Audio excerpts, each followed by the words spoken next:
মুসলমান বন্ধু, মদিনার একটা পাহাড় আছে, যেই পাহাড়টার নাম হলো উহুদ পাহাড়। ওই পাহাড়ের কাছে দাঁড়ায়া দাঁড়ায়া দোয়া করলে কোন হাজির দোয়া রব্বুল আলামিন ফিরা দেয় না। আমি বুঝাইতে যাচ্ছি একটা নেক কত বড়। ও মুসলমান, জেনে নেবেন আজকের এই আলোচনা থেকে একটা নেক কত বড়। ও ইমানদার, ও মা বোনেরা, একটুখানি কান লাগান। আর কখনো দেখা হইতেও পারে, না হইতেও পারে। আমি বুঝাইতে চাচ্ছি একটা নেক কত বড়। আল্লাহর পয়গম্বর বলেন উহুদ পাহাড় এটা একদিকে দাঁড়াইলে অপর দিকে দেখা যায় না। তার মানে বুঝাইতে চাচ্ছি উহুদ পাহাড়টার দূরত্ব অনেক বড়। তার থেকে মিশরের মধ্যে একটা পাহাড় আছে বন্ধু, যেই পাহাড়টার নাম হলো তুর পাহাড়। পয়গম্বরে দু আলম ইমামুল আম্বিয়া হাবিবে কিবরিয়া জনাবে মুহাম্মদুর রাসূলুল্লাহ সাল্লাল্লাহু আলাইহি ওয়াসাল্লাম বলেন, কোন বান্দা বান্দির আমলনামায় যখন একটা করে অক্ষর পড়ে 10টা করে নেক হয়ে যায়। আর এক একটা নেক হলো তত বড়, তুর পাহাড়ের সমান বড় বানায়া দিয়ে রব্বুল আলামিন আপন গুনাহগার বান্দা বান্দীদেরকে কাল কিয়ামতের ময়দানে জান্নাতের মালিক বানা দিবে। সুবহানাল্লাহ। একটা নেক কত বড়, তুর পাহাড়ের সমপরিমাণ। আপন গুনাহগার বান্দা বান্দীদেরকে রব্বুল আলামিন জান্নাতের মালিক বানা দিবে। আমি বুঝাইতে যাচ্ছি কোরআনের মাহফিল শুনতে 3 নম্বর লাভ হলো। আল্লাহর পয়গম্বর বলেন, কোন জায়গায় যখন কোরআনের আলোচনা শুরু হয়ে যায়, অত্র মহল্লার চতুর্দিকে যত দূর মাইকের আওয়াজ যায়, যত কবরবাসী আছে কবরের মধ্যে শুয়ে শুয়ে কোরআনের আলোচনা শুনতে থাকে। মদিনাওয়ালা পয়গম্বর বলেন, যত দূর মাইকের আওয়াজ যায় তত দূর আল্লাহ পাক রব্বুল আলামিন কোরআনের বরকতে সামান্য সময়ের জন্য হলেও কবরের আযাবগুলো বন্ধ করে দেয়। সুবহানাল্লাহ। তাহলে বলেন, কোরআনের আলোচনা এই মাহফিলগুলো হইলে লাভ না লস?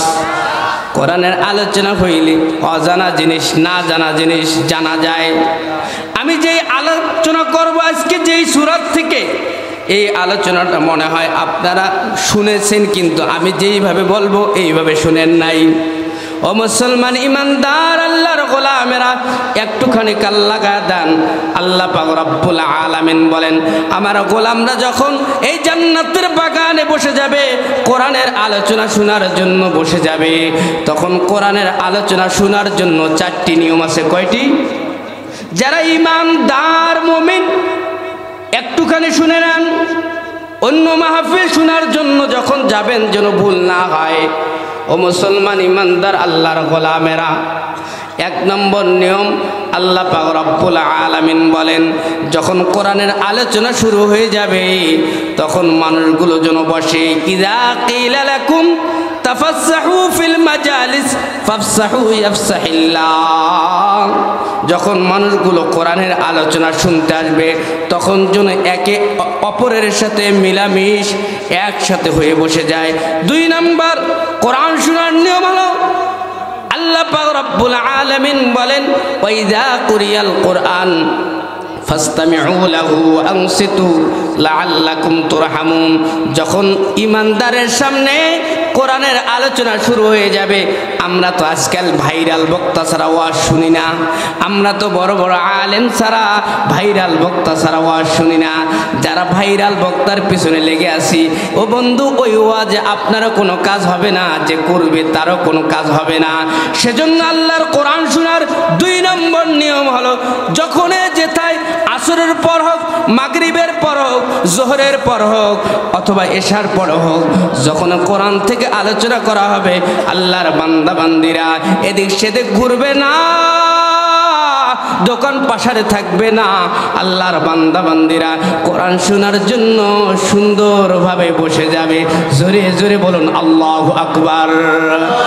এ মুসলমান ইমানদার আল্লাহর গোলামেরা, যখন কোরআন শোনার জন্য ইমানদাররা বসে যাবে, কোরআন শোনার 3 নম্বর নিয়ম হলো, ফাইদা ক্বারাআতাল কুরআন ফাস্তাইয বিল্লাহি মিনাশ শাইতানির শাইতানির রাজিম। আমি কিন্তু আলোচনায় যাইতেছি। কোরআনের যে আয়াত পড়েছি এই আয়াতের শুরু থেকে যদি আলোচনা শুনতে যান সকলকে একবার পড়তে হবে আউযু বিল্লাহি মিনাশ শাইতানির রাজিম। আল্লাহ পাক রব্বুল আলামিন বলেন কোরআন শোনার 3 নম্বর নিয়ম আর পদ্ধতি হলো প্রথমে একবার বিতাড়িত মরদুদ থেকে পানা চাইতে হবে। 4 নম্বর নিয়ম ইন্নাহু মিন সুলাইমান ওয়া ইন্নাহু বিসমিল্লাহির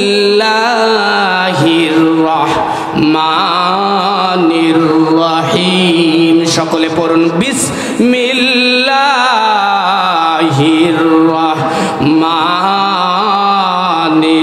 রাহিম।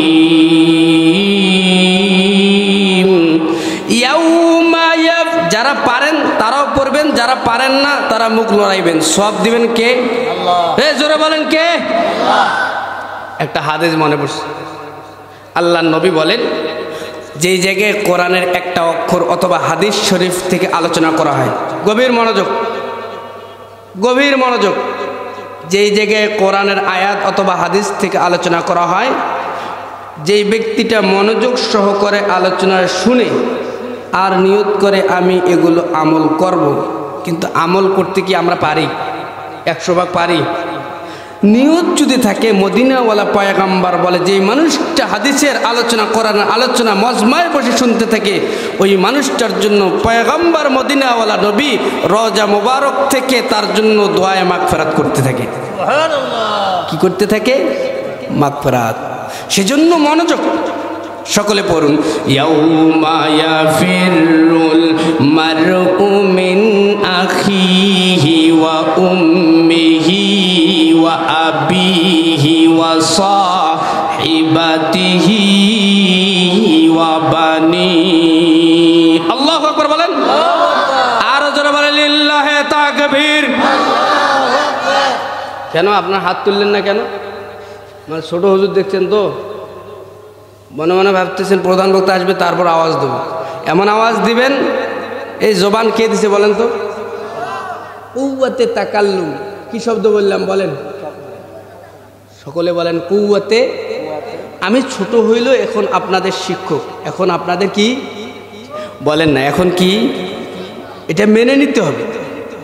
এটা মানলে আপনি নিচু হয়ে গেলেন, আর নিচু জায়গার উপরে আল্লাহ পাক রব্বুল আলামিন রহমত নাজিল করবেন। সুবহানাল্লাহ বলেন। মিঠা দো আপনি হাসতি, এটা আবার অন্যদিকে চলে যাবে। বলেন না কোন শব্দ বললাম? কুওয়াতে। সকলে বলেন কুওয়াতে তাকাল্লুম, কথা বলার শক্তি। এর বাংলা হলো কথা বলার শক্তি। বলেন না কি? কথা বলার শক্তি। আপনাদের এটা কি কাহারল না? কাহারল, দিনাজপুর, গোটা দিনাজপুরের মধ্যে এমন কোনো মানুষ কি নাই যে মানুষটা জিহ্বা আছে, ঠোঁট আছে, কান আছে, নাক আছে, সব আছে, কিন্তু কথা বলতে পারে না? এরকম মানুষ দেখেন নাই? তো আপনি যে কথা বলতে পারেন, কথা বলার শক্তি কে দিছেন? জোরে বলেন কে দিছেন? তো আল্লাহর নামে তাকবীর হবে। আল্লাহর নামে কি হবে? এখনো কি আবার ওই দিন আছে যে এই দিনে তাকবীর দিলে জঙ্গির লিস্টে নাম লেখানো হয়? আছে কি? তাহলে এত ভয় কেন? রবের নামে তাকবীর দেব। আমি তো আলোচনায় আসতেছি, একটু সুযোগ দেন। ছোট ভাইটা কি বলে একটু শুনেন না, মজা পাবেন ইনশাআল্লাহ। মজা, কোরআন আলোচনা মজা, এটাই মজা। লিল্লাহি তাকবীর, নারায়ে তাকবীর। আল কোরআনের আলো, আল হাদিসের আলো, সব সমস্যার সমাধান। লিল্লাহি তাকবীর। এমন কোনো সমস্যা নাই, এমন কোনো ভেজাল নাই। কোনো মানুষ বলে কোরআন দিয়ে রাজনীতি করা যায় না, কোনো মানুষ মনে করে কোরআন দিয়ে দোকান চালানো যায় না, ব্যবসা করা যায় না, চাকরি করা যায় না। এরকম আল্লাহ পাক রব্বুল আলামিন এমন একটা কোরআন দিলেন যে কোরআনের মধ্যে আল্লাহ বলেন ওয়ানাজ্জালনা আলাইকাল কিতাবা তিবয়ানাল লিকুল্লি শাই ওয়া হুদাও ওয়া রাহমাহ ওয়া বুশরা